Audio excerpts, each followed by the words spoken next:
how did you overcome? Because here's the thing I know about ones. Ones want to get it perfect the first time in many cases. And sometimes it gets them stalled in neutral. Like they won't move forward because they're like, I gotta get this thing perfect before I'm even gonna launch forward. How did you overcome that like innate kind of part of you that wants it to be perfect and can get you stuck? How did you overcome that? How do you continue to overcome that? That's a great question, Shane. And I'm going to actually go and really delve a little deep and kind of go into my profession here. Some of that wasn't innate. Some of it was brought on by trauma. You know, when you have that fear of rejection, at the root of that fear of rejection is I won't be rejected, so everything has to be excellent.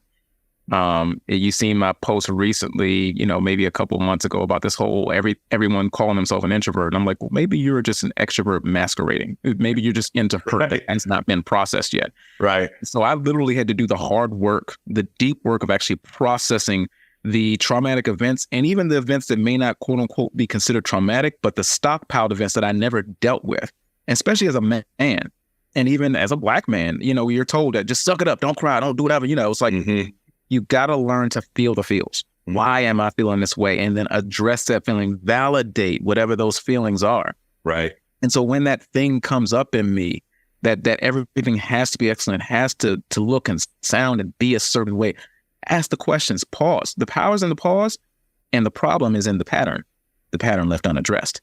And so actually addressing these patterns of the mind that seem so regular, so normal. And so I had to realize that even what seemed excellent outwardly was normalized dysfunction.